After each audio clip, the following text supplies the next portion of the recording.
please, sir. Wow. It costs us the jump. Right. Welcome to another episode of Living Single with Danny. As always, I'm Danny, and in front of me is Dan. How you doing, brother? I'm doing well. I'm doing well, thanks for asking. He's got some bass in his voice. Today we joined by a future Hall of Famer. Oh, I see you got a Wingate shirt on. Dude, man, it's only right that I rep. Okay, Absolutely. I didn't get a memo. That's messed up. He didn't tell any of us. That's, I wanted to be a little special, You start being inclusive. A good brother, Absolutely. a friend. Introduce yourself to the people, man. Much love, man. John Smith, man, like the Pocahontas dream movie. Disney.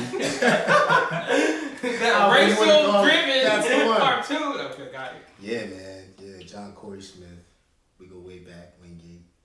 I remember. Can we get a little fun fact about yourself? And also, I want to know what your tattoo say. Oh, dope. Okay, fun fact. I love to go fishing. Never kind of fish. Ever. Yeah. What? I've been fishing maybe 5 times. I can't get nothing. It's fun, man. You know. It's relaxing, it's peaceful, but That's why I love it. also, man, I just want to catch one. Like, that's it. Like, I want to go out there one time and actually catch something, and I'll feel better about myself. But I love it, man. I love it. Like, it's something that you can do on any type of day, you know. And it's easy, you know what I mean? You can go out there. right. So, but my tattoo,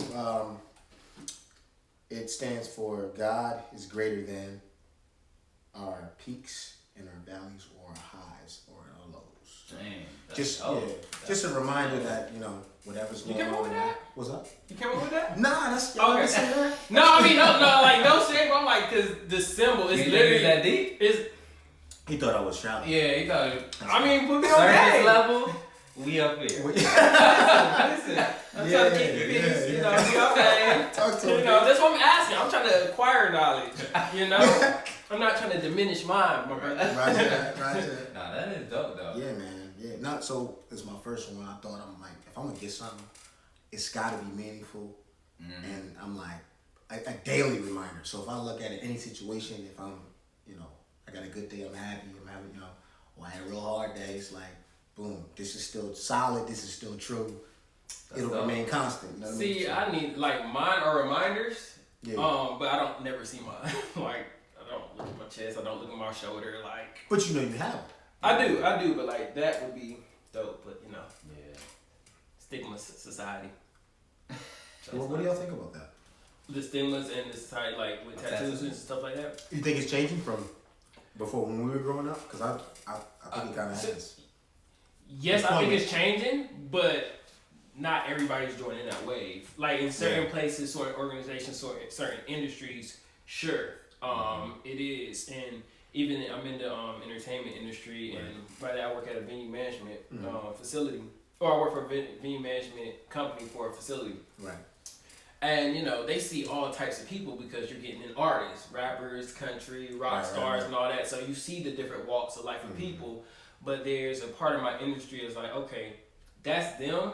We uphold ourselves to clean shaven, X, Y, Z, none of this, look this way. There's another part of the industry like, look at where the times are, what these artists are wearing and doing. Like, it's fine if this person with marketing or marketers are known to be creative. So them having different hair or tattoos or something shows their creativity. Like, it's not so taboo. But then you flip that and like, okay, within my building, that's cool to accept it. But what about when I gotta go prospect for other building and clients or network, and their industry might not agree with it?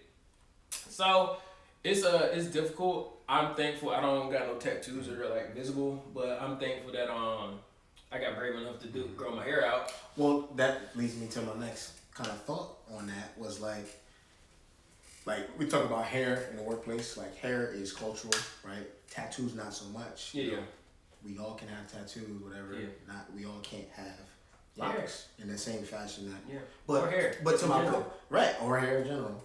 Some people can't grow it. Gotta get your road game sometimes. But, you know, but no. To your point, do you think because all the rules and regulations with like jobs and so on and so forth, do you think that adds to this whole system systematic, suppression. you know what I mean? Systematic thing we've been talking about, or that we're currently seeing. I absolutely do. I feel like Danny does too. It's this whole ideal that you have to walk or talk or look a certain way to be accepted in this certain world. And I mean, if we're gonna be honest, in the quote unquote white man's world, like you have like to be considered non-threatening. Right. You should like. Augustine. Everybody don't know who's listening to this. Everybody don't know Augustine. It's funny. I did a Throwback Thursday picture the other day, and he had glasses on, and he told me, and I learned this for the first time. He's like, "Just fashion. I never need those glasses a day in my life." And that was so. I was like, "Man, what? I need glasses. I got contacts, so I need them." So, but then that made me think about. I don't know if you ever seen the movie The Bankers about the first black bank owner. Okay. And he ended up getting sued for giving out too many loans and stuff like that, but basically giving black people loans. So he's in the court, and all while he's getting these loans, giving these loans, he's wearing glasses. Okay. So he gets to court, and his white business partner was like, "Hey, you forgot his glasses." And his wife stops the business partner and say, "He doesn't need those glasses, never have."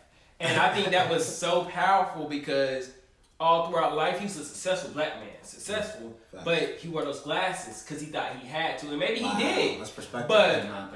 But yeah, that's exactly. Perspective. Who gonna think dude with glasses? He's intelligent. Exactly, intelligent. So you probably think it's quote unquote punk or something like that. So then, you go to when he's getting sued when he did everything right, and they sabotaged him just to catch him up, to sue him, to lock him up.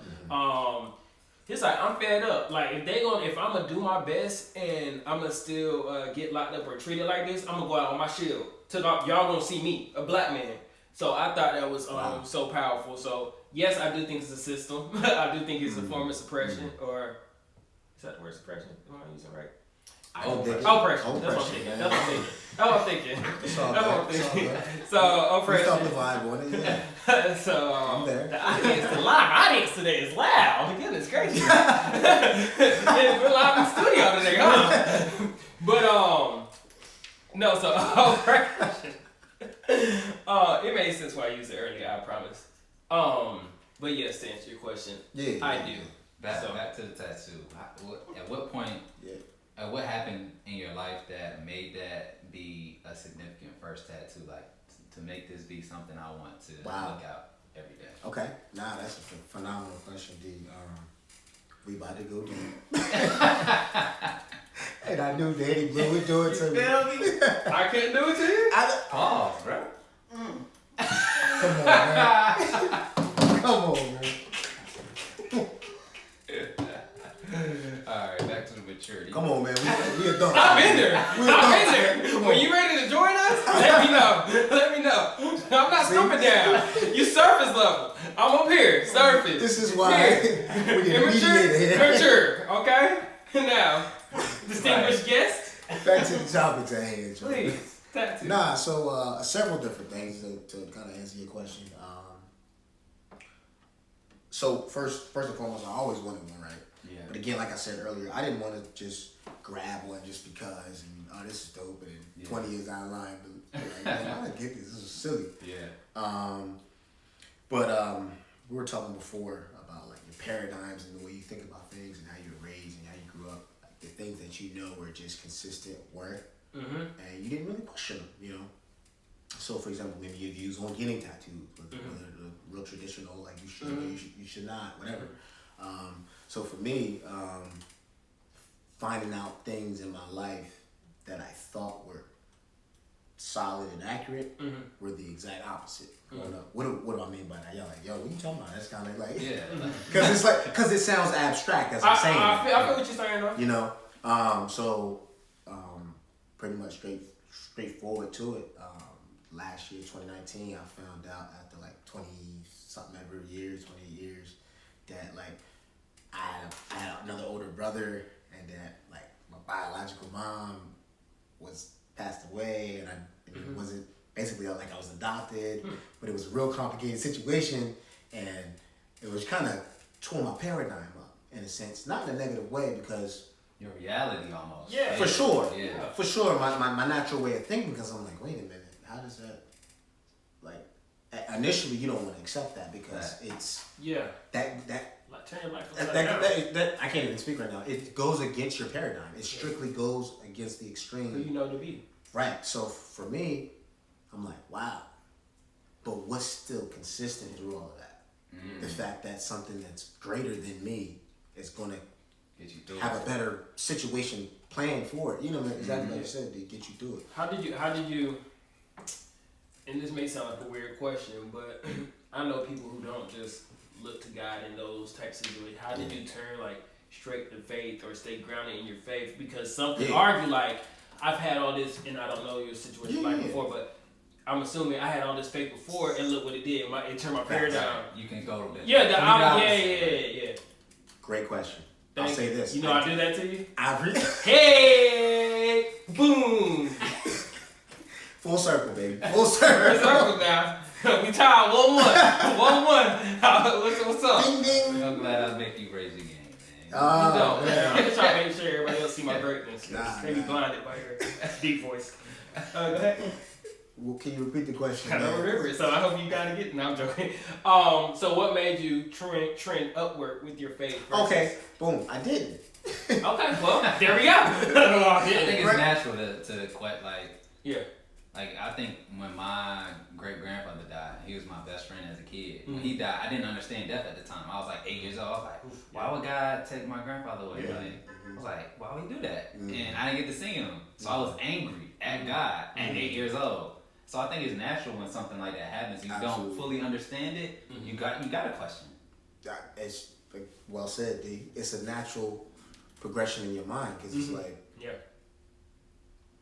but everything that I was taught, even relating to things of that nature, came from a source that was different than what I thought was boom.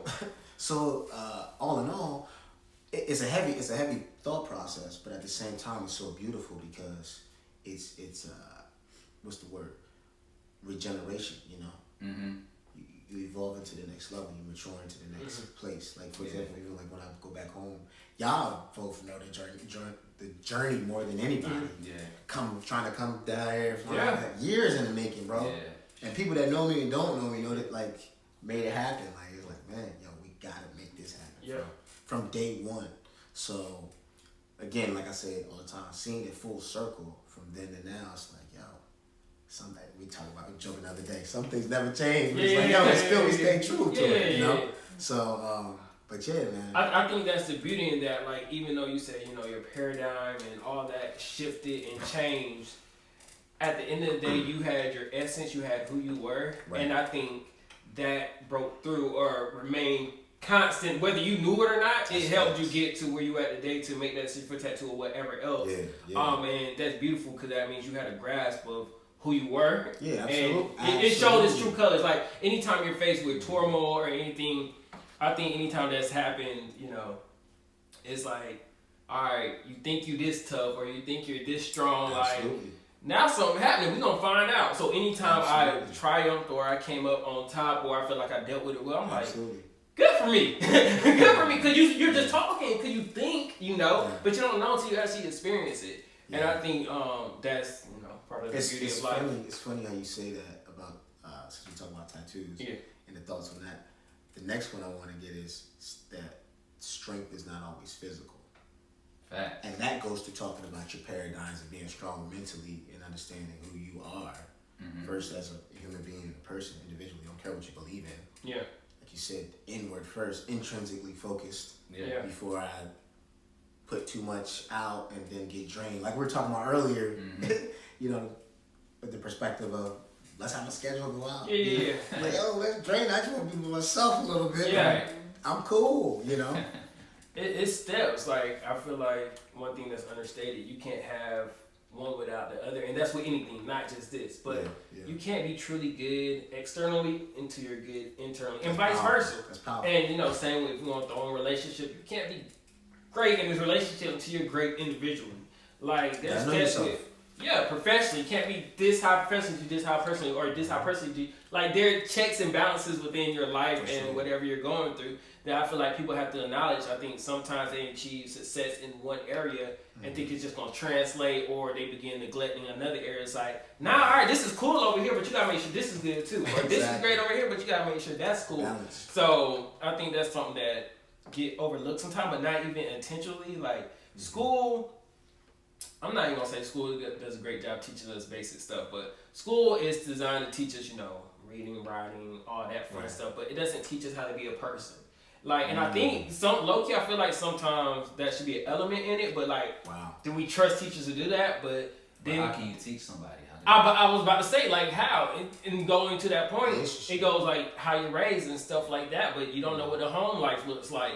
So where is to make sure that the people growing up in this world, whether they're going to be cops, firefighter, basketball players, lawyers, marketers, salesmen, whatever, what are we doing to make sure they are good people? They're not only knowledgeable in those roles to achieve those roles or obtain them, but they're also good people to run and, implement or whatever the case may be within those roles. Like, I don't think society does anything to help with that. I think they just let it flow and go and just hope that people turn out good, and the bad people, they just throw them in jail because of the system. I could go somewhere with that. So I would argue that education, you could argue religion to a certain extent, but it teaches you to rely on something outside of yourself. You have to rely on somebody to teach you how to do something. Like, religion allows you to rely on this higher power and not make you realize the power that you have within yourself. So if you teach a child how to be self-aware, they know, you already know right from wrong. Like, everybody is born with that. You always have a voice in your head that says, man, you probably should do this. But we're not learned. I feel like you gotta be a certain age before you develop that.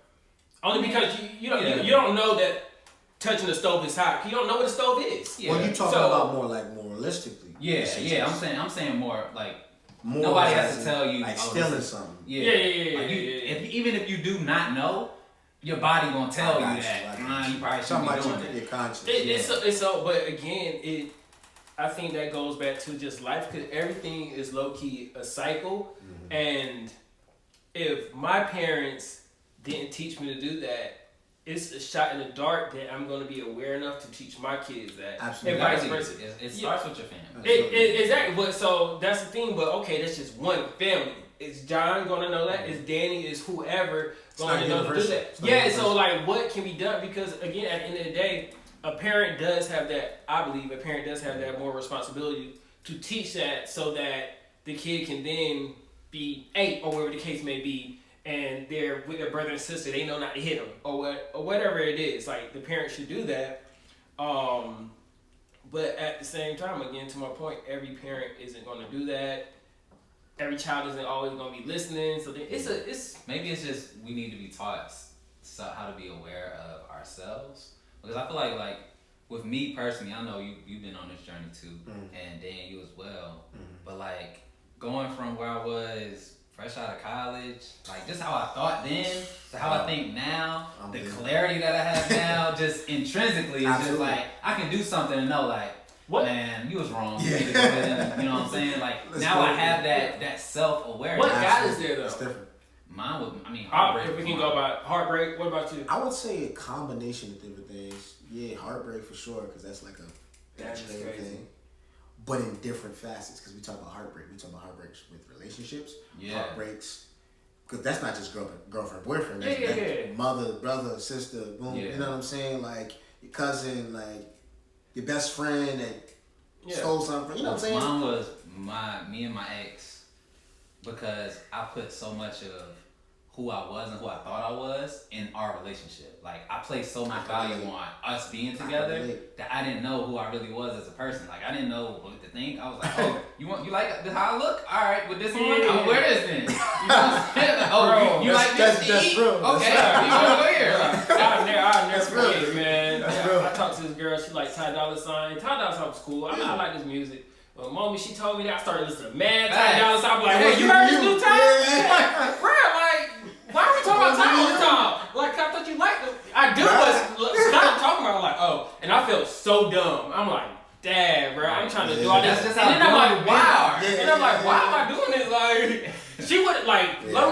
back on it, like she would have been perfectly fine talking about Jeremiah or whoever, whatever. Somebody you like. Exactly. Yeah. But you know what though? To this point, because for me, similar situation with previous relationships, it took my boy to tell me, yo, bro, that ain't you. Yeah. You doing things that ain't you, like, bro, like, but we didn't realize it in the moment because we just in it. We vibing with it. It's convenient and it's nice. And like anything else, somebody tell you wrong. 70% of the time, you're not gonna listen. You gotta experience it. You gotta experience it. And how many experience it? Well, you gotta get to a breaking point. At some point, you just say, "All right, I can't do this." Rock bottom. Yeah, I know what it was for me. Well, when you talk about, I thought my life was over. When you talk about heartbreak, They when you talk about heartbreak, I feel like that's important to know, like the sort of fight or flight mentality, like how everybody deals with adversity. Some people grow from it. Some people like tuck themselves into their shell and they're just super fragile and don't ever recover. It's like, how do you deal with adversity? That's going to affect your mindset moving forward, situations moving forward, and progress, or whatever the case may be. So I think that's important to be aware of. What was it for you? I don't think you answered.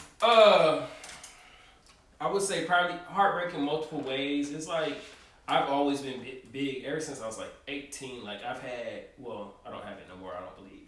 But I had a complex of like, I don't need anybody. I'm grown. I'm 18. I don't need nobody. Like, I'm grown. I'm this, I'm that. And then it's like, so I tried to do everything on my own, figure out everything on my own. And for the majority, it worked. Right. It was fine. So when it didn't work, I'm at a loss. It's like, well, dang, I can't ask somebody for help because that's not what I do. If I do ask anybody for help, I'm not gonna listen because that's not what I do. It's like, so what are my options here? And I think it got to a point, I think it's just looking at the different situations, like, what are my options? I've never been, I ain't gonna say I've never been a quitter. I quit stuff that I wasn't into. That was just because like I didn't care. I could go on to the next thing. But like as far as like I want something, I'm not gonna quit nothing I want. I'm gonna work hard until I get it or achieve it. So in that aspect of quit, I've never been a quitter, and that's sort of what kept pushing me. It's like I can get this heartbreak in this area and this area and that area. I do not care. Like I'm gonna be down about it for a day or two, whatever the case may be, and I'm gonna keep pushing until I'm not like. Is that healthy? I can't speak for everybody. I think it's your approach. For me, it wasn't healthy at one of the times, just a relationship heartbreak. It wasn't healthy just because, like, Dad, I get this all I got. Like, what else can I do? Like, it's funny, we were talking about tattoos. I wanted, I was just a Chance the Rapper, and the line was like, a people champ must be everything the people can't be. And in my mind, that's deep. And I think it was okay. Like the people's champ must be everything the people can't be. Meaning they got to stand up, they got to do something different, they got to go against the grain to set that precedent. There it is. There we go. to set a standard or whatever the case may be. And so me getting my heartbreak was like, all right, one, I gotta get that tattoo. So a constant reminder. But two, I had to take this L so I can make others around me better and blah, blah. And I was going to go so hard to do X, Y, and Z just what I thought it needed to be. And that wasn't the solution. I don't think it was a solution. I know now it was a solution. The solution was more so reflecting on what needed to be, reflecting on what I wanted versus what was healthy. And I think that's the difference between is it good for you or if it's bad for you, like being proactive versus reactive. If you're proactive with that mentality, it's good. If you're reactive, that's when it can be toxic. So I just learned to be proactive about it best I can, and I think that comes with self-awareness. Would you agree? Yeah, absolutely. Because you wouldn't know how to be proactive or reactive. And experience, which multiple occasions. Yeah, so. At the end of the day, you realize like enough is enough. Whatever. Something different. Yeah. So off of heartbreak, he's a lover boy, he in love and shit. I'm out here. Why? Okay. I'm happy for you, bro. Steady B, the people know your status. They don't know John's status. Okay. So people. Who are the people? The people, man. Did you ask John if he want to share his status? Listen, man, I'm here with Dan and Danny, man. I'm happy to be on the show, man. Happy to have you. Did you want to talk about? Well, I do want to revert back to just for clarity. So, you grew up with your biological dad, but you found out you didn't live with your biological mom. Somewhat. So my biological mom is who I thought was my dad. What? Sister. Oh, okay. You don't let me finish nothing. He's so childish, and this is your boy? This is what I'm saying. Bro, that was an extended pause, bro. Listen, not to respond to react. Listen to understand. Because that's what I'm doing. You didn't see me react. We gotta do an active listening. I was trying to picture it. Okay. Wait until the picture's painted. You know, you don't gotta visualize. They're gonna show you the visual. You know what I mean? That was an extended pause, bro. It's like, all right. I disagree. I think it was right on time. You know, he was trying. Nah, so you thought it was your aunt? No. So my biological mom, right, passed away. It's my dad's sister. So my biological dad, don't know who it is, but it's a complicated situation. Yeah, I'm saying. All right, explain it one more time. So you're adopted. Well, your uncle essentially. Yeah, is who exactly. you thought was your dad. There you go. Okay, yeah, that's it. You thought your uncle was your dad? Yes. He is my dad. Yeah, he is your dad. Yeah. Okay. But his sister passed away when you were born. Yeah, and that's how. Oh, and so he just took you. Yeah, for sure. Okay. Yeah, I would do the same thing. Yeah. Absolutely. But then that so it's funny you say that because we gonna segue real fast. But that was his wife who's your mom, though. Yeah. Okay, cool. Just took you in as his own. Yeah, that's it. Yeah. But the question was, is as our age group, we talk about relationships and such, being the ages we are, will we be open to adopting? Because maybe at a mature level, being young, well, I would never do that, take responsibility, but as you get mature and older, like you were just saying, perspective-wise, say, absolutely now, for sure. Because me personally, I'll talk about it on my own, like, I thought before, I'm like, that might be a challenge. But of course it would be a challenge. Everything, challenge. Is that? I don't know, honestly. That's the point. I mean, you know what I mean? That's a real question. In the case, if something, God forbid, happened to my sister and her husband, of course, my nieces, they ride. But if, let's say, or if I can't have kids for some reason, God forbid, then I would adopt. But I'm not just willingly going to adopt. Unless it's like a child that's really just in desperate need. Yeah. And I'm at that point in life where I can take care of them. Well, there's a lot You know of what I'm factors, saying? of course. It's not just a simple decision of boom. I would or wouldn't. I don't think I would. Shout out to everybody who does adopt. I think that's a beautiful thing. A lot of kids need homes. I don't think I would go look to adopt. Again, like Danny said, hopefully we can be fruitful and multiply. Like because that's a real thing. It could be a certain age, or you never know. For sure. You know, as men, we were taught to protect or pull out. So it's not like we know. What you was taught. I mean, yes. Protect or pull out? That was the conversation you had? I mean, maybe it was. What were you taught? Stay in? Don't wear protection? No. What were you taught then? Always protect. I don't know. There's no what? I got black single mothers. So you gonna pull out? What? You can pull out while you protect it? Like, what you saying? So we know how he rock. Hey, you're supposed to be keeping it PG. You telling the kids protect them? Clearly you doing something. You don't got kids, I don't got kids. So what's up? What's up, brother? I'm protecting all the time. If I had my stress ball with me, ain't no war in this. Okay, cool. That's what you doing. See how you rocking. I wear that. Cause I'm not going to call up my brother. You know what I'm saying? You know what I'm saying? He's been protected since the age of 17. It's cool. He ain't still doing it. Wow. Don't you gotta salute to you, brother. You're commendable. You're commendable. Well done, baby. Hey, I'm saving that for marriage. What's it? So ain't nobody really felt it. You feel me? Right. I'm a virgin. I just want to know how long before this lasted. He could have stopped 5 minutes ago. This is what he does. Yeah, he got one more comment. Where I gotta, you know what I mean? I don't want to have to go. Cut it short. Yeah, I don't even know where we at, man. Wow, we went some places. I wouldn't go out to adopt intentionally. I don't think. Hopefully, I would like have my own kids that help me. But if that situation arose, I wouldn't pull it out. So I think it's a beautiful thing. Absolutely. So how has that? How did that change? Like, how did that finding that out mold you into who you are now? And did they tell you why they told you? Cause I would be curious. Like, well, they didn't. This is a great segue. My brother did actually.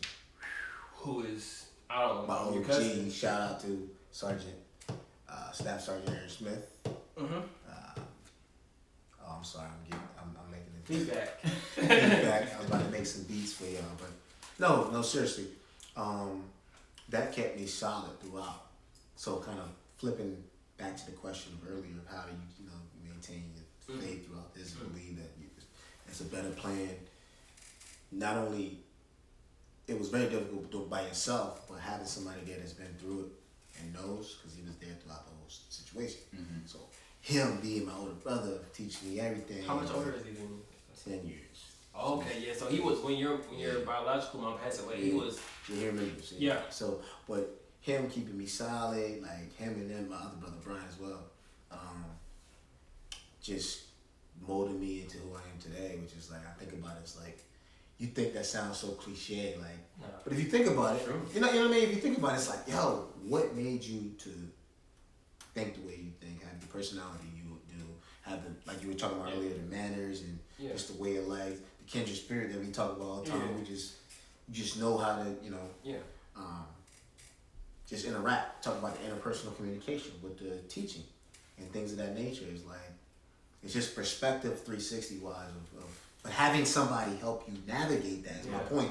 Having somebody to help you navigate that through who's been there makes it a little bit more easier. I don't want to harp, but I'm so curious. I wonder, like, did your brother like have a talk with your dad and like, hey, I'm ready to tell John this. Are you fine with that? And then I think that should get Sergeant Smith on the show. He can give his perspective too. That'd be nice. But not to answer your question. Several conversations like over the years, like milestones. Yeah. Middle school graduation, high school sign out. You know what I mean? Big events. Track meets. You know what I'm saying? So can you go into if you're dating somebody with like younger kids and stuff who may not be fathers may not be in their life, and like you're essentially their dad. Now, are you gonna be looked upon as their stepdad? Like, do they even know? Talking as far as adopting? No, like so. I have a girl. I have a girl. And okay, I got you. When I started dating her, her son was 15 months. Okay. Now he's about to be 3. So she's just that. What you're saying? Essentially. How do you feel about that? I'm good, but here's my thing though. Yeah. Like when he gets older, because he doesn't have an absent father or nothing like that. His just doesn't interact and isn't around as much. So it's not like he'll be like, oh, he doesn't have one. He'll know he'll be like, okay, this other man helped create me. So like he's my dad, but his one who raised me, who I grew up. Yeah. So in my situation, so my situation is a little different because like the man's there. I feel like that goes into us putting labels on things because. Like, I have a biological dad. This guy had sex with my mom, and he was responsible for me getting here. But this other man raised me, so that's really who I look up to. That's why it's different from dad and father. Yeah. So I feel like that connection is more important because like until you get older and you're able to have that conversation with a biological dad, I feel like kids just want the attention, they want love, that's all there. Yeah. So they don't really care. I can say that for my dad. I love the term like bonus mom or bonus dad. Like you said, like step like it's got two. I love that. That's a different perspective. But to your point, man. Like everything I know, everything. Cars, fixing things, fishing. You know what I mean? So that didn't change how you looked at your parents at all. That's good. I didn't say it was like a shocker as in like, oh snap, wow, for real, just like word. Yeah, like dang, that's my truth. Yeah, right. Speak your truth even if your voice shakes type of situation, and then understanding different perspectives of relatives and things of that nature. Like all the pieces come together, but at the end of the day, I'm like, nothing changed. Nobody else taught me how to do things. How to cook, do things like it's like. It's just what makes you who you are. And I honestly don't think it's nothing. I think that honestly could have went either way. Like they could have adopted you and like have your uncle take care of you, this what happened, or they can literally do what they did. And not so I think it was just a decision made at that time. Yeah. Like who knows why, but like right, that's understandable. Like I think there's far worse situations. Again, I think you got lucky, you got blessed. Like you're in a good household. Absolutely. You still had your brother who has that connection, who probably could tell you about your biological mom and things of that nature. So, and the opportunity to even connect the dots. Cousins, I'm about to this summer. Exactly. About this summer, I'm about to link up with my brother Tyree, who I've never linked with before. So it's a 360. I keep saying the 360 circle because it all comes back around. Facts. That's crazy. So, man. It's deep, man. Deep, man. I appreciate you. Yo, man, listen. Who brought it out of you? Me or him? Man, listen. I think what it was. It's a combination because we talked before. Yeah, we're a team, so that's how it's supposed to be. Yeah. So I appreciate when we all stay honest. We knew we had to go there. We knew we had to go there. It's, what I'll say this. It's good to be vulnerable sometimes. Allow people into your space because we're not gonna go further. But we talked about the mental health. This is a part of the mental health. Get people to get into your story, get into your mind. Somebody can relate. Somebody can say, "Yo, I can track that." But if you always kept it inside, never said that about it. But it's a stigma of you supposed to. We ain't gonna go that far. We ain't gonna go that far. The only thing I'm gonna say about that is like that outside of seeing the love that we get, the views that we get and stuff like that. It's two things. I remember somebody I think it was an IG live, and they're like, "Man, I love you guys. I feel like it's such a safe space," and that was like crazy. It's like, dang, like Dad, y'all feel like Dad, like that's what we ain't doing nothing. Like we're not. So that's real. And then two, and that's coming from a stranger though. And then two, exactly. And then two, like for us, we both get to open up and be transparent, and then like walk through different situations of life. With our guests and stuff like that, so it's all good because again, they don't see that. That's why we have these two black men. Like people don't say that, so that's what it's about. That's why we love having other black men, but sometimes we gotta have a lovely lady to reel us in because and reel us in because we be talking our man talk sometimes. Listen, you always need opposing opposition. Opposing opposition. Think about that. Opposing opinions, man. You know what I mean? To get the juices. Yeah, different point of views. You gotta have balance. Somebody that's honest, somebody that lies. Whatever the case may be. All right, appreciate you. All right.